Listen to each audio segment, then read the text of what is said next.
this. So much for coming and joining the WXEL Book Club today, Meet the Author. And it is truly my honor to introduce to you Les Standiford. Thank you. And today's our moderator, Ann Bocock. It is my honor to introduce both of you. Welcome. It's your honor for all of, Yes. a lot of honors today. Well, I am honored to be here. This is, as Gerda said, our WXEL Book Club and Author Series. We also thank Murder on the Beach Mystery Bookstore for partnering with us in this endeavor. And I want to thank all of you for supporting your public television station, your PBS station, WXEL. And if you're in the mood to support a little more, we have some forms over here on this table before you leave. We're help us out. We are so pleased to have Les Standiford as our guest author today. If you don't know this, and maybe you do know this, Les is the best-selling author of, I lost count at 20 books, but I think there are more than 20. Well, it depends on how you count. Counting the editions and so forth, 22, I think. 22 books. He has his fiction crime novel series has the wonderful character John Deal, and his historical nonfiction books include Bringing Adam Home, which is a marvelous book. And that is the abduction that changed America, and anyone that lives in this area knows what I'm talking about. The Man Who Invented Christmas, how Charles Dickens' A Christmas Carol rescued his career and revived our holiday spirits. Washington Burning, Me Too in Hell, Andrew Carnegie, Henry Clay Frick, and the Bitter Partnership that transformed America. Last Train to Paradise, which we read as a book club, and that is the spectacular rise and fall of the Henry Flagler, and the spectacular rise and fall of the railroad that crossed an ocean. And this, the newest book. Yeah. Desperate Sons. Samuel Adams, Patrick Henry, John Hancock, and the secret bands of radicals who led the colonies to war. You also teach creative writing. You are the director of creative writing at Florida International University in Miami. That's right. And we are just really pleased to have you here My today. pleasure to be here. Thank you all for coming. Before we get into this... Happy holidays. Yes, happy holidays. All of your nonfiction books have the longest subtitle. Any publisher ever said, oh, Les, please, shorten it? They're the ones that come up with these subtitles. Yeah, see, nobody has a subtitle in a novel, but in nonfiction, the idea is to signal exactly what's in the book. They don't want people to be at all confused about what that book is about.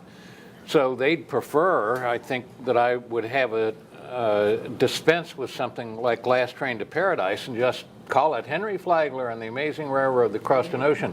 That they'd rather have that because it makes their job in selling nonfiction easier. But I've always worked hard on titles, so if I stick with my poetic excuse me, my poetic title, Last Train in Paradise, then they say, okay, but you've got to give us a subtitle that will lay it all out there. And I like to joke, well, after you finish reading the subtitle, you don't even have to read the book.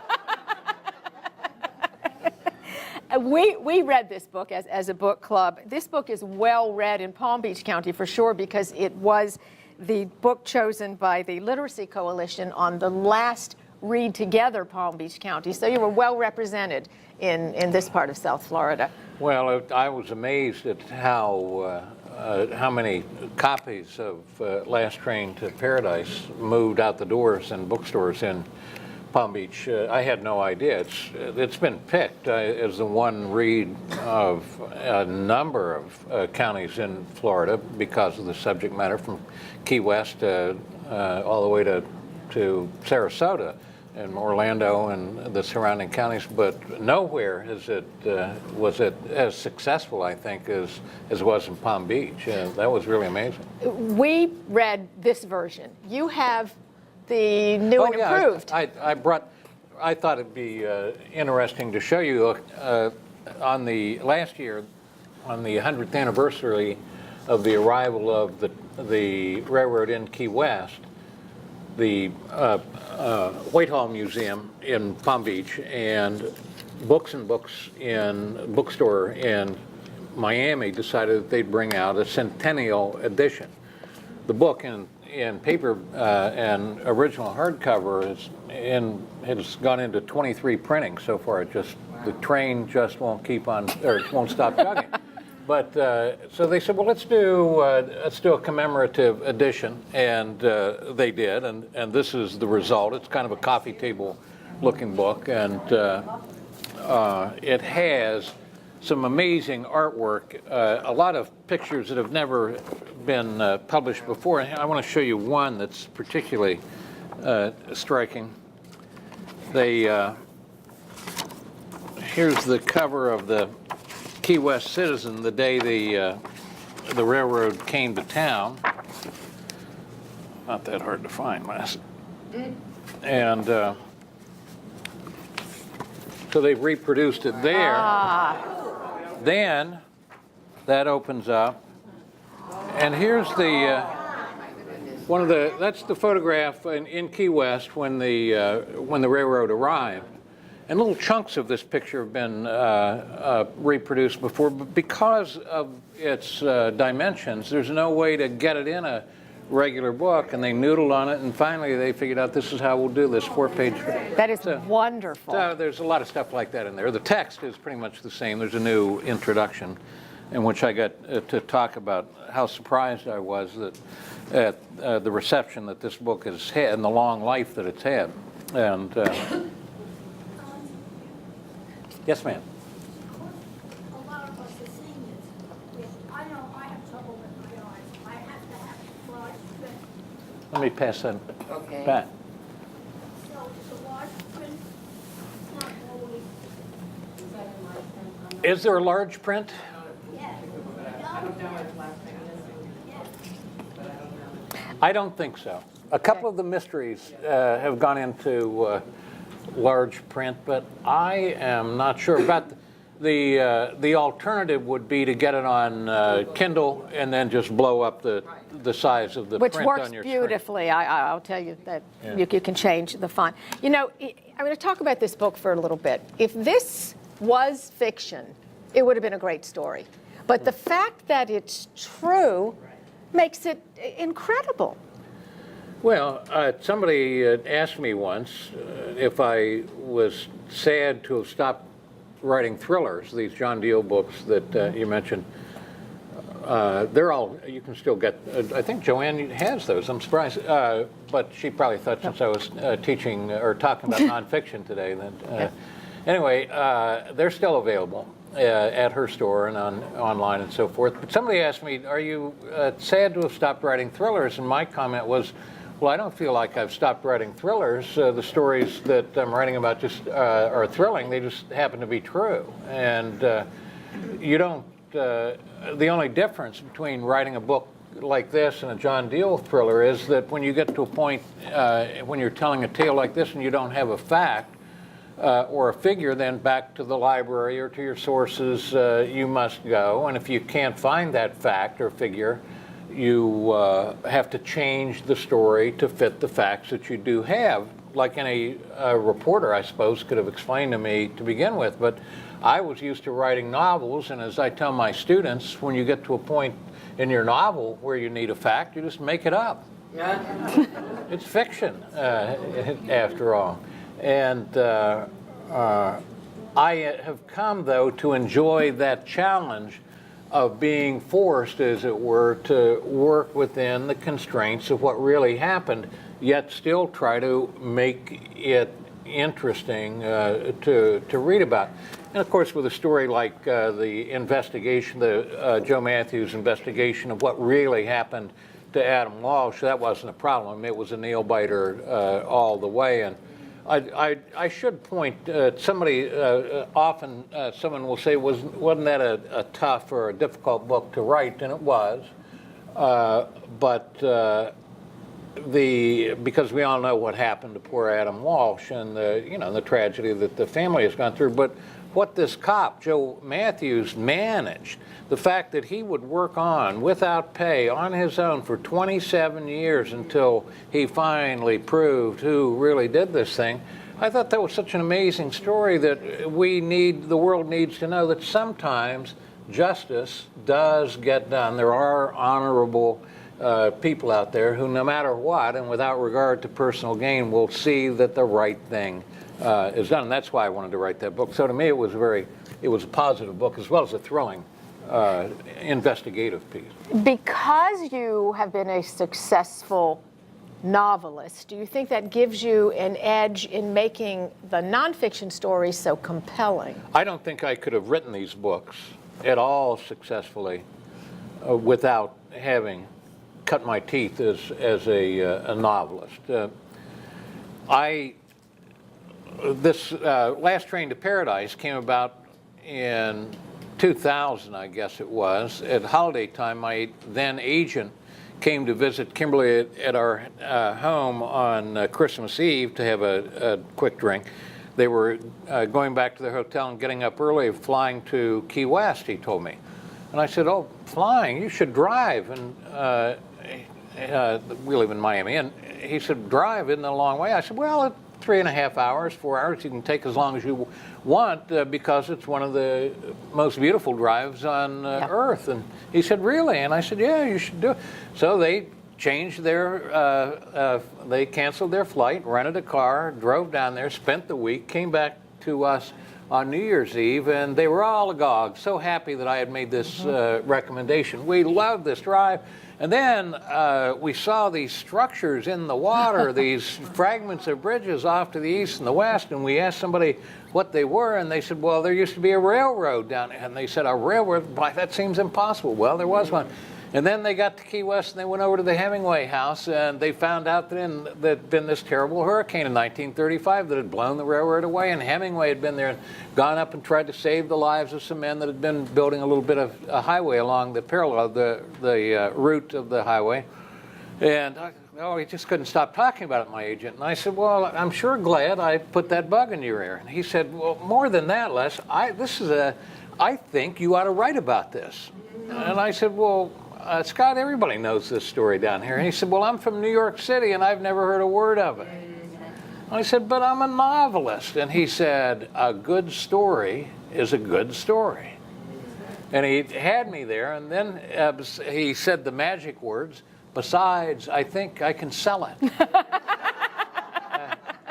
And he explained to me that unlike when you write a novel, you spend a year or two, or whatever it takes out of your life, and you send it off to New York, and quite often you find out that nobody's interested. Well, Scott explained to me that in nonfiction, you can write up a proposal, a sample chapter, an outline, a discussion of why the book's like some other books that have done well but different and better, and a little outline of how it will go. And you can send that off, something that takes you maybe a month to write, and you can gauge the interest of a publisher. And the fact is that in publishing, demographics for fiction are far different than they are for nonfiction. In fiction, no one, unless you're a household name of the likes of Stephen King or Danielle Steele, James Patterson, let's say, nobody really knows what a novel is going to do. They don't know if it'll be popular, if it'll sell 5,000 copies or 100,000 copies until it goes out there. But in nonfiction, they can predict much more closely what a particular kind of title might sell. There are certain things that just have a basic floor, books about the Civil War, books about dogs, books about mothers, books about railroads. So Abraham Lincoln's mother's dog that ran away on the railroad is a guaranteed best seller, you see. And so that's why it works, that in certain cases you can write up this proposal and find out whether a publisher is interested. I did this for Last Train to Paradise. lo and behold, Scott sent it off, and 2 publishers were bidding against each other for the rights to publish the book. I thought, wow, there's something in this after all. Title as well. Well, the story is so interesting to me. You've got this Gilded Age tycoon who is no spring chicken. You gotta love it when the old guy wins. 75 years old, decides to do this thing that he doesn't have Something to do. that's impossible. Yeah.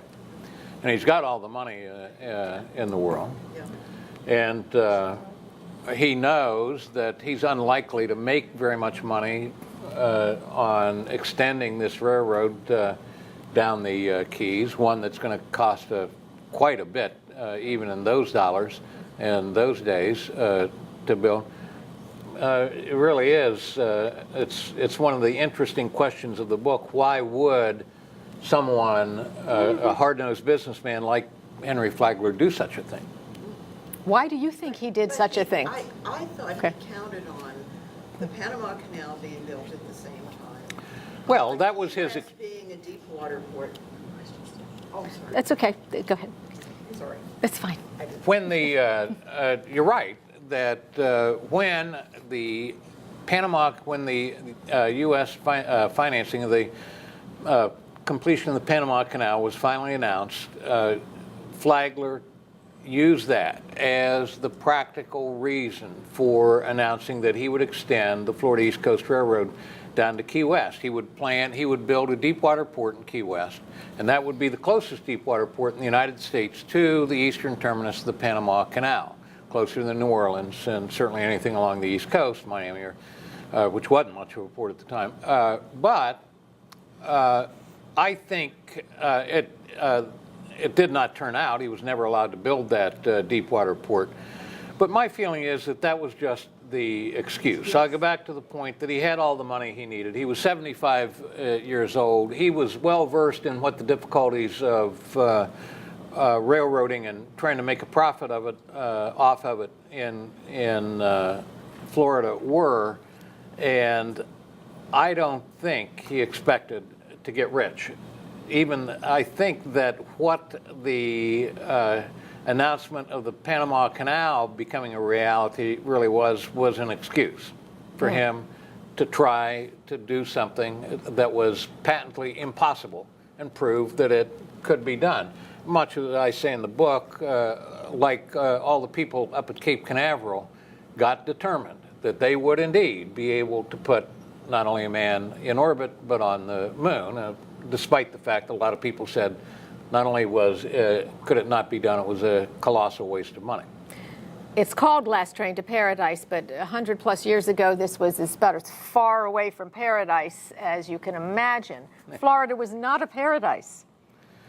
Well, nothing in Central Florida resembled a paradise. It was pretty along the coast. I mean, when Flagler came down and saw Palm Beach, he was entranced. He saw that barrier island out there and Lake Worth in between, and thought this is a beautiful place, as Biscayne Bay was, unspoiled at the time. 200, 300 people living in amongst the mangroves, and that's about it. And he saw this unspoiled, what looked to him like a potential paradise.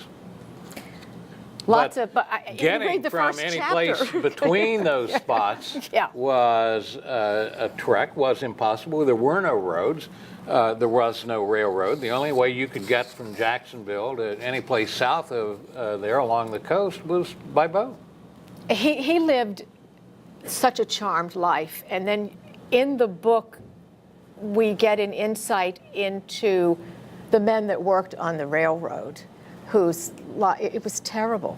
I mean, it was tough work. It was difficult work, but that was a time when people were happy to have the work. To make $1 a day, $2 a day if you were a skilled laborer of some sort, those were good wages. And Flagler understood also as this railroad inched its way through the various increments down the coast, from St. Augustine to Ormond, from Ormond to Palm Beach, from Palm Beach to Miami, and then finally from Miami to Key West. He understood that an army travels on its stomach, and that men who were not treated well, paid well, fed well, kept healthy, would walk off the job, would be inefficient. And while there were some mutterings and grumblings by some people who came from elsewhere only to be done in by the heat and the mosquitoes and the oppressive humidity, most people felt that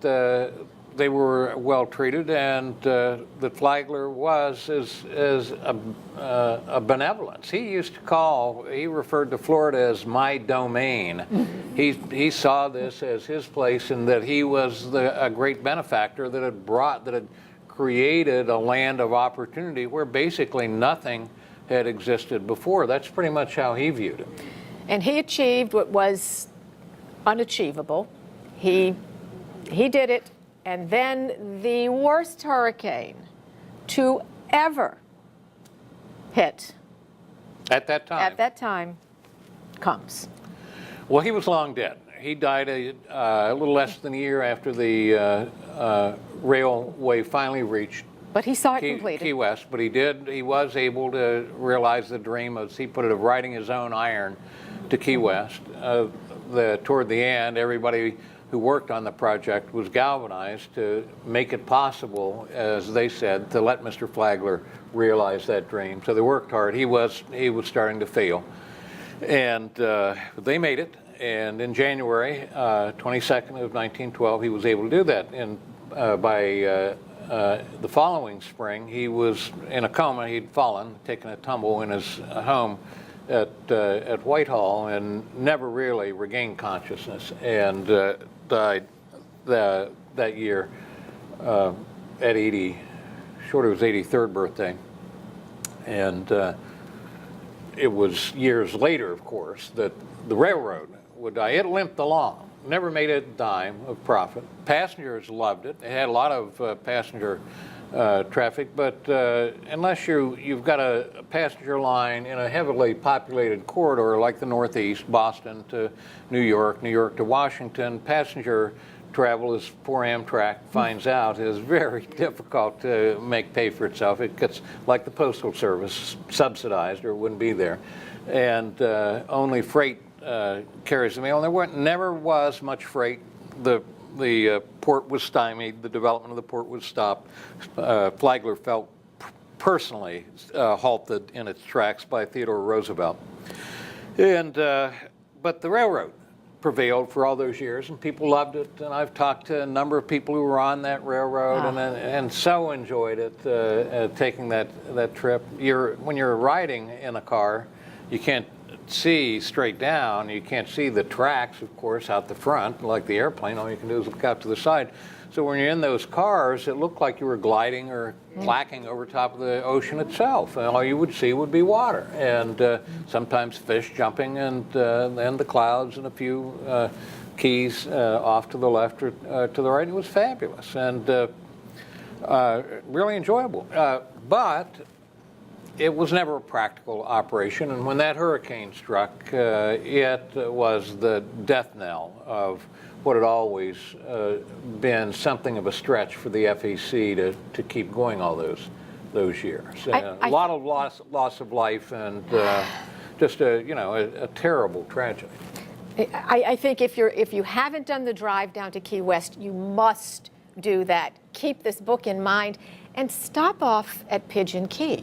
Because that's really take an hour, go over there and see it come alive. I want to switch a little bit to another Florida story, and that is Bringing Adam Home.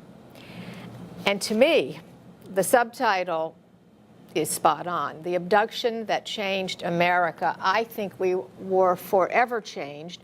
I think today, and I mentioned it when we were talking, you can't go in a department store today and see a young mother who for a split second has lost her child, in the clothing rack, and not hear that fear in her voice when she's calling that child's name. It changes us. Well, and you'll see, too, stickers at most of the big box stores. This is a Code Adam store. And what that means is that every employee who works at Walmart or Best Buy, or the list is long, Target and the like, all employees are drilled now in what to do if a child is reported missing. The doors are locked, the call goes out, certain people are in charge, everybody springs into action. You read the tragic story of what took place at that Sears, and certainly Sears, the Code Adam store. Today, what happened at that Sears store in Hollywood, and it's heartbreaking, heart-rending. That was the most difficult part of writing the book, to have to recreate for the people who do not remember, weren't aware of exactly, well, wait a minute, where did John Walsh come from? What's all this talk about? I had to do that. I had to recreate that so that everybody would be on the same page. But Was it your idea to do this book? Was this your... Mitchell Kaplan of Books and Books talked to Joe Matthews, who was the cop who led this investigation, the ultimately successful investigation, told him that there was going to be a press conference there in 2008 that was finally going to announce the solution of the case. And Mitchell talked to Joe about how this had come to be after all these years, that they had finally discovered who was responsible, proven it. And Mitchell came to me, as Scott had back in 2000 about Last Train to Paradise, and said, I've got your next book. And I said, well, what is it? And he told me, and then I met with Joe Matthews. I was on the book tour for, I think, the Christmas book, the Charles Dickens book, and was on my way from Palm Beach to Jacksonville and from there to London. And I get this phone call from Mitchell, you've got to talk to this guy. I said, well, I'll be back in a couple of weeks. He said, no, there's going to be a press conference in a couple of days. You need to talk. All right, I call him up at 10 o'clock that night, and I said, well, Joe, I'd love to talk to you more about this, but in the morning I've got to get up to Jacksonville. I've got a noon book event. And he said, I'll meet you anytime you say, 8 o'clock in the morning. We met at a McDonald's just down the road here off I-95, and he handed me a copy of his report. And I said, I'll read this while I'm on the plane to London, and we'll talk when I get back. And that night up in Jacksonville, I said, oh, let me just take a look. And I started reading, and about 2 o'clock in the morning, he said, you call me whenever you want to. I said, well, we'll see. Called him up, answered on the first ring. He said, so what'd you think? I said, I want to do this book. And I'll be honest with you, when this book first came out, and I was offered an interview with Joe, and I thought, do I want to read this? I mean, well, I couldn't stop reading it. It's Joe who is so compelling. I mean, you know the story of Adam Walsh, but you don't know Joe. And for such incredible goodness and perseverance, this man is incredible, and you told the story so beautifully. Thank you for that. Well, I was inspired by him. He's a force of nature, a singular human being, and we had a USA Today reporter do a conference interview with us, and at the end she said, you know, guys, I can't write this in the story, but in my opinion, every mother in America needs to read this book. High praise, and he is something else. And if I brought alive 10% of what he is and what he means, then I feel like it's an excellent read. You mentioned real quickly the Charles Dickens book, and the Charles Dickens book is The Man Who Invented Christmas. Would you tell us about that, because that is a fascinating story? I like to write about history that people think they know all about, so that if I believe that I've got something that most people don't know to bring to the mix. And a lot of people in Florida know the basic story of Flagler, and the basic story, or think they know about the Adam Walsh case, but boy, in both those cases, what I figured was there's so much here that I didn't know, and I think that other people don't know. Well, in the case of Charles Dickens story. This is the story behind the writing of A Christmas Carol. And I got an email once at Christmas time. This is 2006. Did you know? It's one of these things that go around that you get. Did you know that when Charles Dickens published A Christmas, that nobody was interested in publishing A Christmas Carol? That he had to publish it with his own money? Did you know that at the time Dickens was in unfortunate critical circumstances? He was unpopular. He was thinking of giving up writing altogether. And did I know that Christmas was at that time was a decidedly minor holiday, little celebrated in England and the U.S.? The answer in my case to all these questions was no. But I presumed that somebody had read a book where they found out all this information. And so I went searching around because I wanted to read that book. And what I discover is that all those facts that were in this little missive were true, but that nobody had ever written about it. They were plucked here and there from the Dickens story. And I said, geez, the most popular, most adapted to film novel ever written couldn't get published by somebody the James Patterson of his day, Charles Dickens, that he had to pay for it himself, that he had written it, he got the idea late in October and wrote it and had it printed and had it distributed and it sold out before that Christmas, less than 2 months. Well, I didn't know any of these things, and I figured most people don't. Most other people don't either. So that's where that book came from. That is a wonderful great story book. to me. And a great story. Nice holiday story. And Dickens was a great holiday guy as I am. And the fact is that book is almost single-handedly responsible for changing Christmas into what it's, yes, a grand extravaganza that it is that starts in October today. But if it hadn't been for that book, we can't be sure that would have happened, in all honesty. And so that's the fun I had in writing that. So researching that book, you must have been surprised at every turn. Oh, yes, constantly.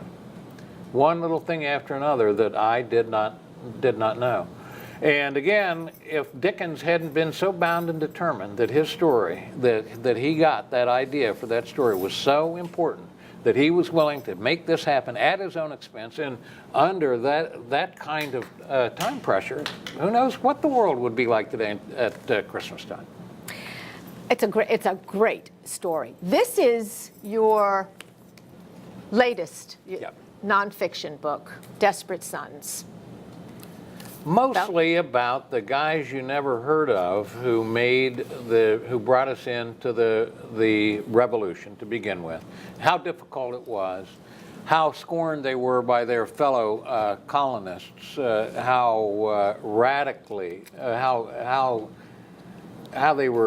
maligned they were as radicals. And as I say in the course of the book, it was almost as if, those of you who remember the counterculture movement of the 1960s, as if Stokely Carmichael had actually gotten, and Rap Brown and Timothy Leary had actually gotten some guns together, started an actual armed conflict with the United States government, and won, and Stokely Carmichael had become president, and Timothy Leary was Secretary of State.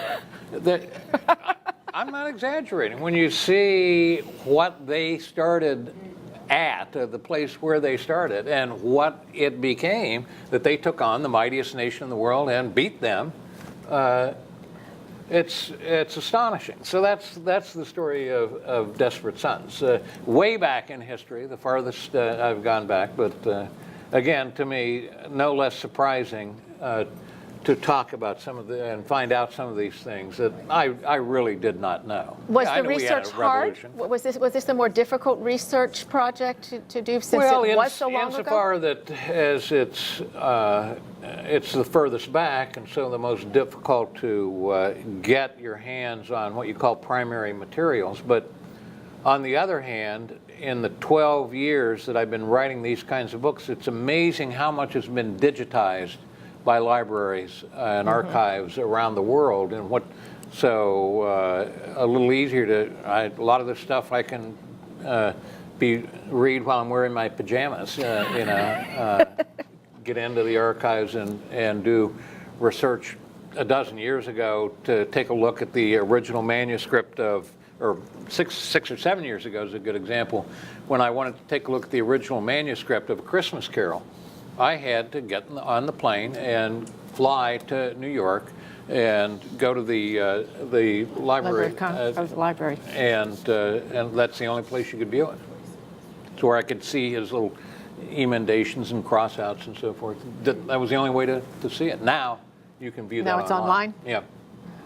I just want to thank you for making history come alive, because I guess that just proves that it doesn't have to be dry and you don't have to suffer through it. I mean, they're real stories. Well, my hero in this, or my model, a mentor, is David McCullough, who I saw about a year ago. He did a 2-part interview with Morley Safer on 60 Minutes, just about his work and his interest in history, and he lamented that as a nation, he worries sometimes that we're becoming historically illiterate. And he told this tale of he had spoken at some university, Ivy League university, and a young woman came up to him after his talk and said, "Oh, Mr. McCullough, I just want to thank you. I read your book, it would have been about John Adams, I guess," and she said, "Just want to thank you for clearing up something I had never realized. All 13 colonies were on the East Coast." No, okay.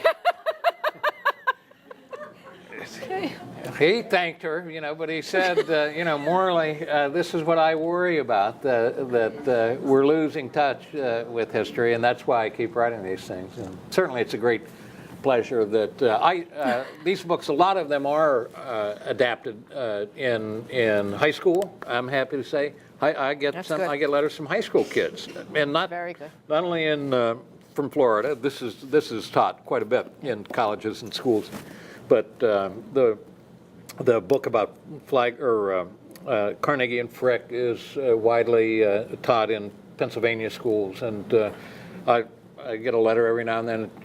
"Dear Professor, I thought you'd like to know. My teacher told us we had to read this thing, and I just wanted you to know I actually enjoyed it and found it interesting." And That's a compliment. It's the greatest compliment. Is the process any different for you, nonfiction or fiction?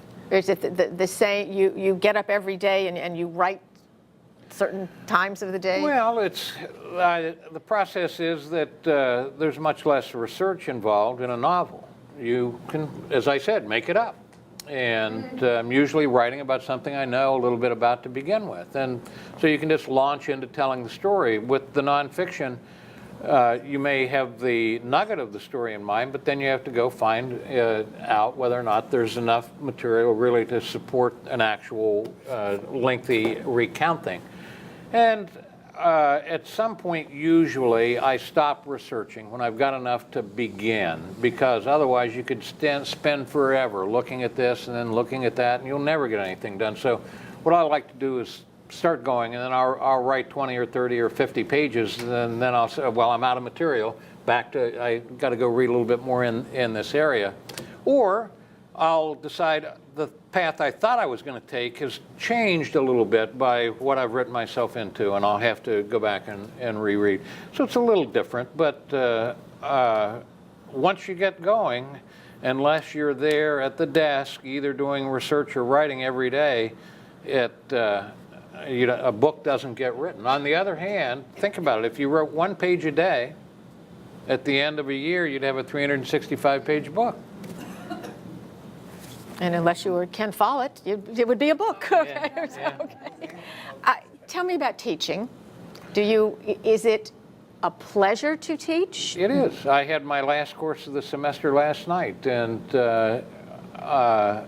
students, I get a chance to remind myself on a regular basis of why I do this thing, what I think the importance of it is, and they revitalize me. They're young and energetic, and they have questions, and they're skeptical, and they want to know why, and geez, going in 2 or 3 times a week and talking about life and art and drawing a paycheck, that's not a bad life, you know. Don't tell the governor, you know. I think we've touched on a lot of things, so and I want to open it up now so that everybody else gets a chance. Go right ahead. What's on the desk now?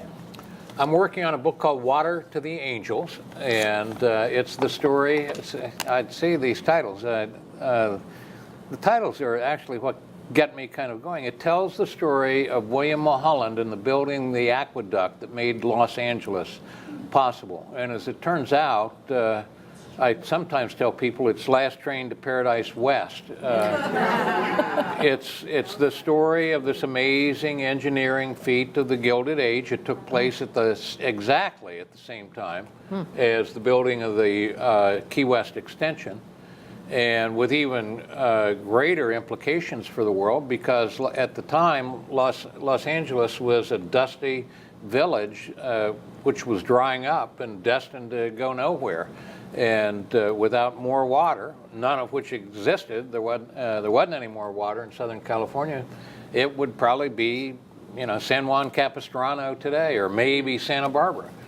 Instead, it's the most important city on the West Coast, the second most important city in the United States, with more than 10 million people living there. It wouldn't be there if it hadn't been for this guy, Mulholland, who said, I'm going to move a river from Central California, the mountains of North Central California, to this desert, and bring this place alive. And of course, everybody said, are you kidding? Yeah. This impossible. No. He'd never set foot in a college, not even a high school classroom. This guy did. And if you've ever seen Chinatown, this is the real life. Chinatown has some backstory that was lifted from this true history. I'm telling the true thrilling story behind Chinatown. Chinatown was set in the 30s. This story took place in 1905 to 1912. Dale. After reading Last Train to Paradise, my brother-in-law, who's a history buff, wanted me to read A Land Remembered. Patrick Smith, yeah. And what's the time lapse with Flagler and the story of those people?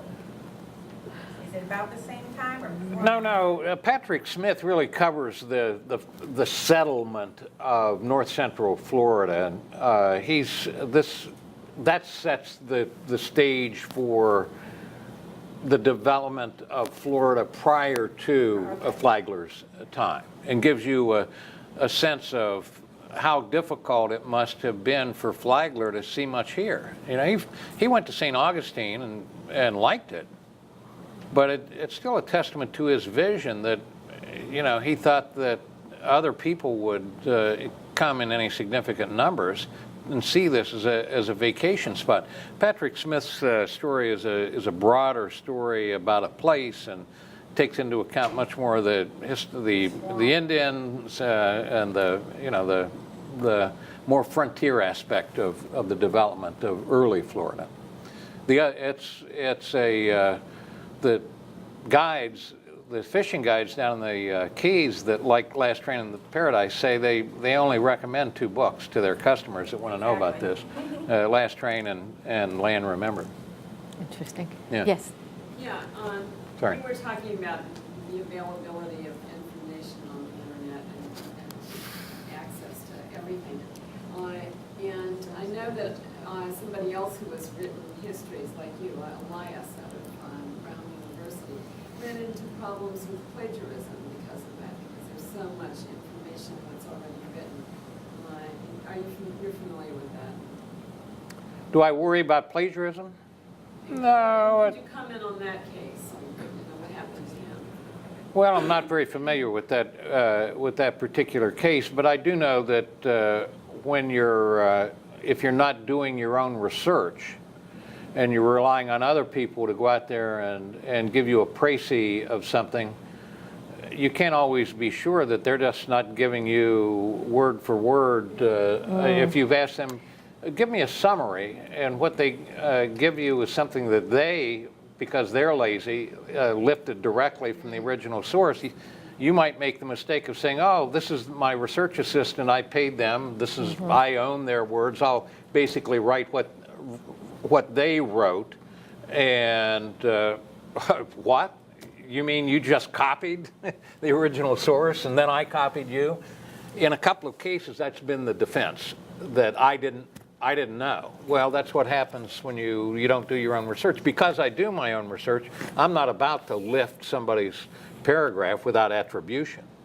And if it's just, I went to school, I know how you footnote. If you take somebody's facts and figures, you just say, this is where I got these facts and figures, but I would never use somebody's prose, mostly because most of the history books aren't very well written, you know, or they weren't trying to make people interested, they were just trying to get the facts down. No, yours are a lot more interesting.